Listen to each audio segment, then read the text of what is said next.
Hello everyone. போன வீடியோவில் wait அப்படின்ற வார்த்தையை வச்சு சில வாக்கியங்கள் எப்படி இங்கிலீஷில் பேசலாம் அப்படின்றத பார்த்தோம். இந்த வீடியோலையும் போன வீடியோட கண்டினியூஷனாக மேலும் சில வாக்கியங்களை பார்க்கலாம். First, I am unable to wait so I moved on. என்னால் காத்திருக்க முடியவில்லை, அதனால் நான் போய்விட்டேன். I am unable to wait so I moved on. I am unable to wait so I moved on. If you have told me, I could have waited for you. நீ சொல்லியிருந்தா நான் காத்து கொண்டிருந்திருப்பேன்.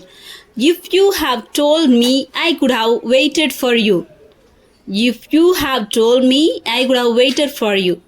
Who told you to wait? யார் உன்னை காத்திருக்க சொன்னது? Who told you to wait? யார் உன்னை காத்திருக்க சொன்னது?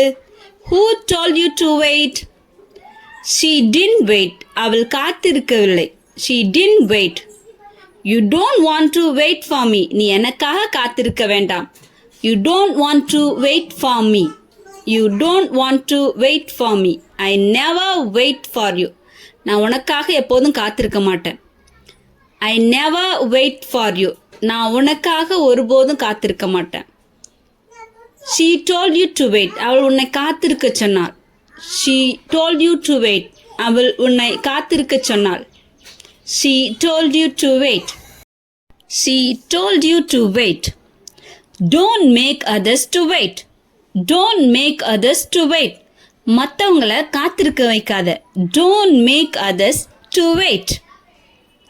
ஃப்ரெண்ட்ஸ், எல்லாருக்கும் புரிஞ்சிருக்கும்னு நினைக்கிறேன். Follow me for more videos. யாருக்கெல்லாம் இங்கிலீஷ் கற்றுக்கணுன்னு ஆர்வம் இருக்கோ உங்கள் ஃப்ரெண்ட்ஸுங்களுக்கெல்லாம் இதை ஷேர் பண்ணுங்கள், லைக் பண்ணுங்கள், சப்ஸ்கிரைப் பண்ணுங்கள். Happy learning.